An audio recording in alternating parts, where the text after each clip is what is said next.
안녕하세요. 손해나의 서재에 오신 걸 환영합니다. 요즘 여러분을 지배하는 감정은 어떤 것인가요? 우울함, 기쁨, 공허함, 외로움, 혹은 이 모든 감정이 몰아칠 때도 있겠죠. 우리는 살아가면서 하루에도 수십 번씩 감정의 소용돌이에 휘말립니다. 어떨 때는 괜히 우울하고 또 어떨 때는 행복감을 느끼고요. 그런데 내가 무엇을 하기 때문에 이 감정을 느끼는 것인지, 아니면 그 감정 때문에 내가 이런 행동을 하는 것인지 생각해 보신 적이 있나요? 예를 들어 무기력하게 아무것도 하고 싶지 않아서 우울해지는 건지, 우울하기 때문에 아무것도 안 하는 것인지 말이죠. 이 감정이라는 것은 때로 나의 행동을 조종하기도 합니다. 그래서 감정에 휘말리면 원치 않는 선택을 하게 되기도 하죠. 이 감정만 잘 다스려도 인생이 정말 편안해집니다. 오늘은 위태로운 감정을 다스리는 법을 알아볼 거예요. 위태로운 감정을 다스리는 삶을 위한 안내서. 이 책은 젊은 철학자가 대학에서 강의한 내용을 15편으로 묶어 정리했습니다. 그는 원치 않은 감정 소모로 삶이 지쳐갈 때 그냥 버티지 말라고 합니다. 감정은 우리가 어떤 삶을 선택할지를 좌우합니다. 부디 여러분들이 더 단단해지길 바라며, 더 평온해지길 바라며 함께 읽어보시죠.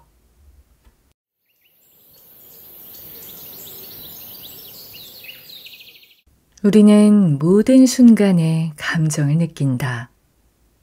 기쁨, 짜증, 우쭐함, 모든 감정은 중요하다. 도대체 왜 감정에 대해 생각해야 할까라는 질문에서 시작해 봅시다. 감정을 연구하는 일은 어떤 의미가 있을까요? 감정은 어떤 면에서 흥미로울까요? 이유를 하나 말해보자면 감정은 우리 생활의 중심에 있다는 것입니다. 먼저 우리는 모든 순간에 감정을 느끼고 있습니다. 좋아하는 음악을 들으며 즐기거나, 붐비는 전철에서 발을 밟혀 짜증이 나거나, 우연히 들어간 식당의 음식이 맛있어서 기분이 좋거나, 늦잠을 자서 지각할까봐 초조하거나, 회사에서 칭찬받아 우쭐해지거나, 선배의 이야기가 재미없어서 지루했던 경험들이 있을 것입니다. 얼른 그 자리에서 도망가고 싶은 부끄러운 감정부터 표정에는 드러나지 않는 약간의 어색함까지. 상황에 따라 강도나 명확성은 다르지만 잠잘 때 빼고 우리는 항상 어떤 감정을 품고 있습니다. 또한 어떤 행동을 결정하는 데는 그 행동의 결과로 어떤 감정이 생길지 예측하는 일이 매우 중요합니다. 저녁 메뉴를 생각할 때는 되도록 맛있는 음식을 먹어서 기분이 좋아지고 싶지, 맛 없는 것을 먹어서 실망하고 싶지는 않습니다. 여러분도 이런 점을 고려해서 무엇을 먹을지 결정하지 않나요? 공부나 일을 하다가 잠깐 기분이 나빠졌더라도 성적이 오르거나 월급을 받았을 때의 기쁨이 더 크다고 생각하기에 싫은 일을 할 수 있는 것입니다. 다른 사람과 잘 어울리거나 회사 생활을 원만하게 하기 위해서는 자신이나 타인의 감정을 신경 써야만 합니다. 짜증을 내며 가족에게 화풀이하거나 다른 데 정신이 팔려서 중요한 약속을 어기거나 하면 타인에게 신뢰를 잃고 맙니다. 또한 상사의 기분에 따라 눈치를 보거나 친구의 슬픔을 알고 위로해 주는 등 우리는 타인의 감정을 추측해서 그 사람을 대합니다. 더욱이 감정이 인간다움의 핵심이라고 생각하는 사람도 있습니다. 인간이 컴퓨터나 로봇과 다른 점으로 마음이 없다라고 답하는 사람이 꽤 많습니다. 마음이 있다는 말에 구체적인 의미를 물어보면 대부분 감정이 있는 것이라고 답했습니다. 컴퓨터와 로봇은 논리적인 계산으로 행동할 수밖에 없지만 인간은 감정이나 기분을 바탕으로 행동할 수 있다는 것이죠. 이처럼 감정은 인간 생활의 중심에 있기에 감정이 무엇인지를 밝히기 위한 시도는 인간이 어떤 존재인지를 밝히는 일에 매우 중요합니다. 감정이 무엇인지 이해할 수 없다면 인간이 어떤 존재인지도 알 수 없습니다. 그래서 감정은 인간을 대상으로 한 모든 분야에서 연구되고 있습니다. 안면 피드백 가설. 이 가설에 의하면 웃는 표정을 지으면 그 영향으로 조금 즐거워지고 얼굴을 찌푸리면 조금 싫은 기분이 된다고 합니다. 상식적으로 보면 즐거움이 웃는 얼굴을 만들어낸다고 생각할 수 있지만 웃는 얼굴이 즐거움의 마중물이 되는 역방향의 영향이 있습니다. 프리츠 슈트락과 연구진은 그것을 확인하기 위해 실험을 했습니다. 그들은 실험 참가자들에게 펜을 주고 한 그룹은 입술로 물게 하고 다른 그룹은 이로 물게 했습니다. 그러자 입술로 펜을 물게 한 그룹은 찡그린 표정이 되고 이로 물게 한 그룹은 웃는 표정이 되었습니다. 실험 참가자들은 이런 조건을 유지하며 만화를 읽은 후 얼마나 재미있게 봤는지 평가했습니다. 그 결과 펜을 이로 물고 있었던 그룹이 입술로 물고 있었던 그룹보다 만화를 더 재미있게 봤다고 평가했습니다. 이런 결과는 찡그린 표정보다 웃는 표정으로 조금 더 즐거워진다는 것을 의미합니다. 웃는 얼굴을 만드는 것만으로 즐거움이 0에서부터 생겨나는 것은 아니겠지만 이미 존재하는 즐거움을 증폭시키는 효과가 있다고 말할 수 있습니다. 이런 실험뿐만 아니라 평상시 경험 속에서도 신체에서 감정으로의 영향을 나타내는 예를 찾을 수 있습니다. 예를 들어 분노, 공포, 패닉에 빠졌을 때 심호흡하면 안정이 된다고 합니다.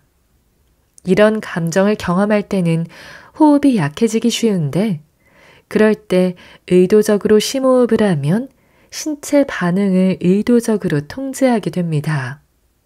이로써 감정을 의도적으로 통제할 수 있다고 생각하게 되는 것이죠. 이런 예를 통해서 감정에는 신체적 측면이 있다고 생각할 수 있습니다. 왜 우울해질까? 우리가 우울하고 싶지 않은 이유. 누구나 될 수 있는 한 우울해지고 싶지 않습니다. 우울해지면 어떤 의욕도 생기지 않거나 자신의 결점에만 눈이 가서 매우 고통스러운 경험을 합니다. 그런데 우리는 왜 이렇게 싫은 기분을 경험하게 될까요? 이런 기분을 느끼게 하는 구조는 없는 편이 행복하지 않을까요? 우울처럼 분노나 공포도 부적 상태이고 경험하기 싫지만 분노나 공포에는 알기 쉬운 역할이 있습니다. 분노는 타인에게 불평을 들었을 때처럼 자신이 무언가 부당한 대우를 받을 때 생겨납니다. 그때 분노가 발생하여 불평을 되돌려주거나 침묵하고 싶어집니다. 이런 행동은 부당한 대우를 더는 못하게 하기 위한 대처 방법이 됩니다. 또한 공포는 우연히 위험을 만났을 때 일어나는데 그 위험에서 벗어나는 행동을 재촉합니다. 이처럼 분노나 공포라는 부적 감정은 그 감정의 원인을 없애거나 피하는 행동을 촉구합니다. 분노나 공포는 경험하고 싶지 않은데 그 경험이 오래 지속되지 않도록 하는 행동을 촉구해서 우리를 둘러싼 상황을 개선하는 역할을 하는 것이죠. 반면에 우울은 어떨까요? 우울은 같은 방식으로는 이해할 수 없습니다. 우울해지면 어떤 행동도 하고 싶지 않기 때문입니다. 따라서 우울감이 발생하는 싫은 상황을 벗어나는 행동을 할 수가 없습니다. 그러면 우울은 우연히 생겨 우리를 방해하기만 하는 존재일까요?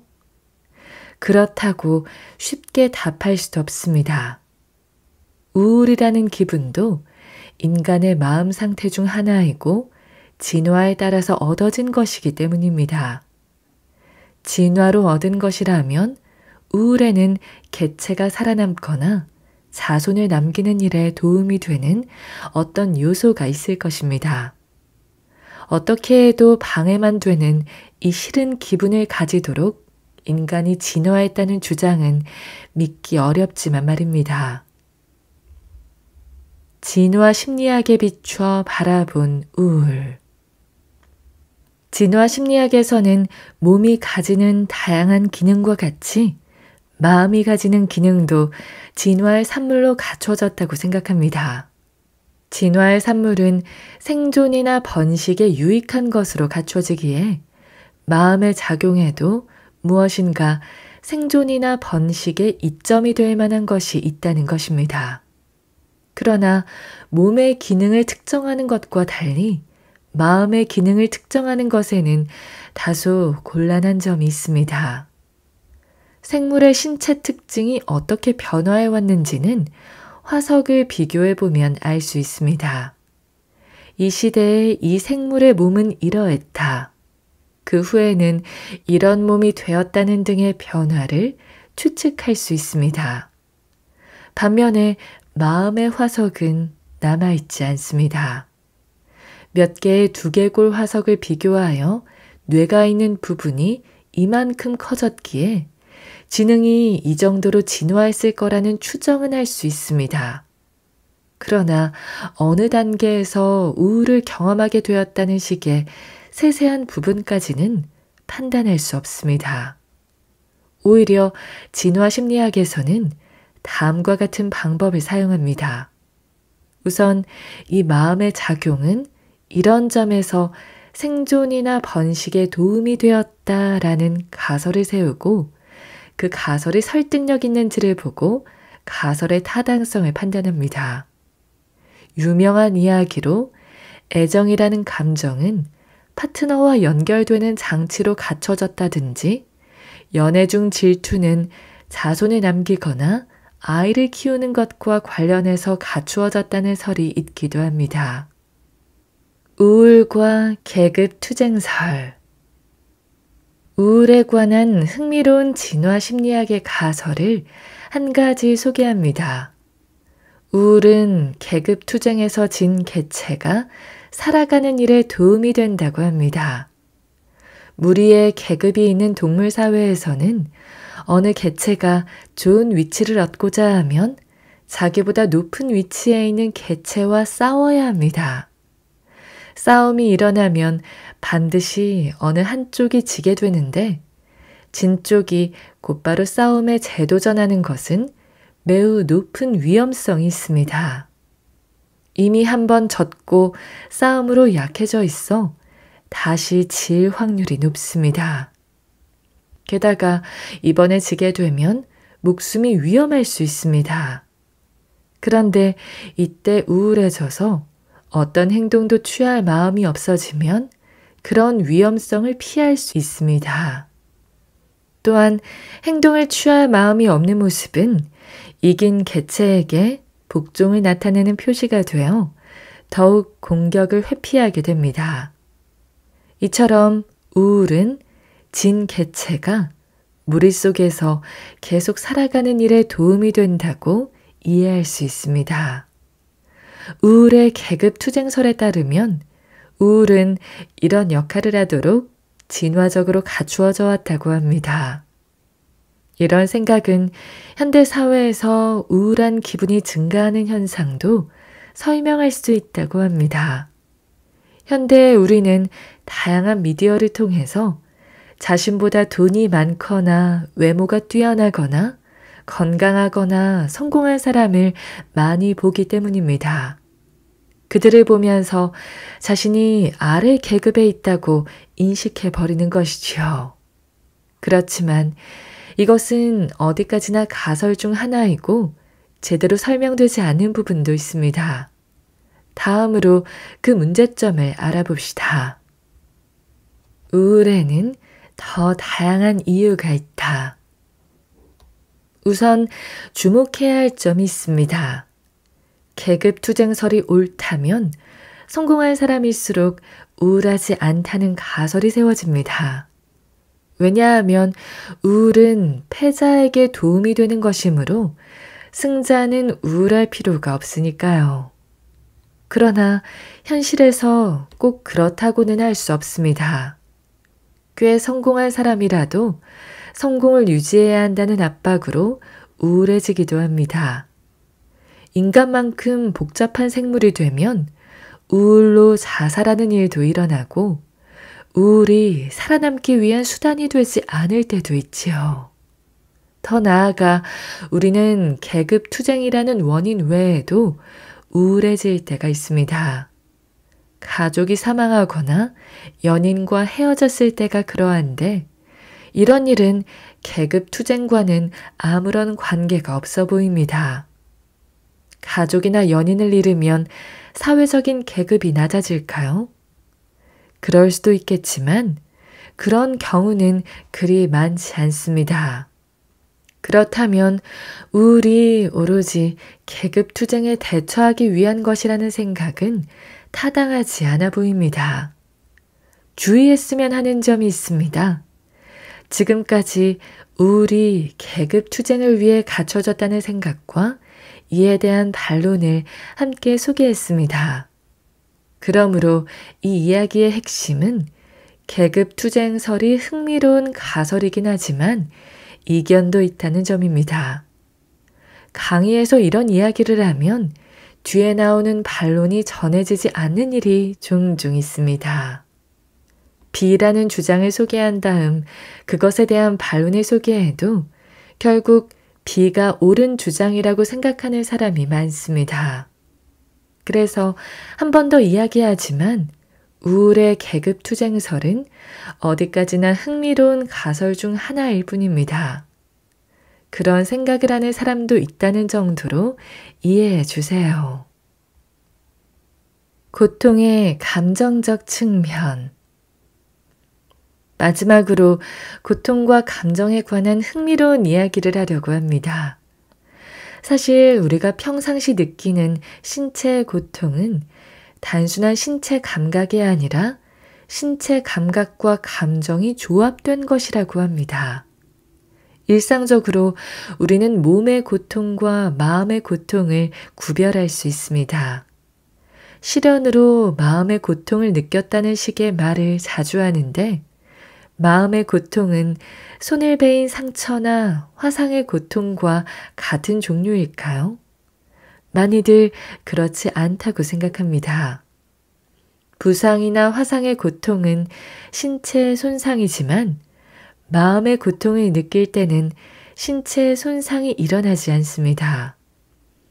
마음이 아프다는 것은 오히려 강한 슬픔을 품고 있는 상태의 비유적인 표현이라고 볼 수 있습니다. 몸의 고통과 마음의 고통은 모두 싫지만 서로 다른 것으로 생각할 수 있지 않을까요? 그런데 실제로 신체의 고통에도 감정이 관련되어 있다고 합니다. 감정이 억제되는 특수한 상황에서는 신체의 손상을 느끼면서도 그것을 싫어하지 않는 일이 일어나기 때문입니다. 먼저 통각마비라는 신경장애를 소개하겠습니다. 이 증상을 가진 사람은 바늘로 손을 찔렸을 때 신체가 손상되는 감각은 느끼지만 소리를 지르거나 싫어하지 않습니다. 오히려 킥킥거리며 웃거나 재미있어 한다고 합니다. 이런 증상은 뇌의 뇌선 부분이 손상된 사람에게서 보입니다. 뇌섬은 감정에 관한 영역으로 그곳이 손상되면 신체가 손상되는 감각은 있어도 그것에 불쾌한 감정을 느낄 수는 없다고 합니다. 또한 최면으로 통증이 가벼워지는 일도 알려져 있습니다. 그때 뇌를 조사해 보면 촉각이나 통각을 담당하는 체성 감각 피질의 활동은 저하되지 않습니다. 그러나 뇌섬의 활동은 역시 크게 저하된다고 합니다. 따라서 최면 상태에 있는 사람도 신체 손상을 느낄 수는 있어도 그것을 불쾌하게 느끼지는 않는 것입니다. 지금까지 신체 손상을 느낄 수 있어도 불쾌감을 느끼지 않는 경우를 알아봤습니다. 반면에 이와 반대되는 경우도 있습니다. 체성 감각 피질에만 손상이 있으면 몸의 어디를 어떻게 다쳤는지는 알지 못하면서 불쾌한 감정을 느낀다고 합니다. 이런 이야기를 보면 우리가 평소 경험하는 고통은 신체 손상 감각과 그것에 대한 불쾌한 감정이라는 두 가지가 조합된 것으로 볼 수 있습니다. 어느 쪽인지를 느끼는 능력을 잃어버리면 일반적인 고통의 경험을 잃어버리게 됩니다. 또한 평상시의 고통이 손상의 감각과 불쾌한 감정의 조합이라면 손상은 같을지라도 감정에 따라서 고통이 바뀐다고 예측할 수 있습니다. 실제로 그런 예가 보고된 적이 있습니다. 부적 감정을 느끼기 쉬우면 고통이 증가하고 정적 감정을 느끼기 쉬우면 통증이 경감된다고 합니다. 이번 강의는 여기까지입니다.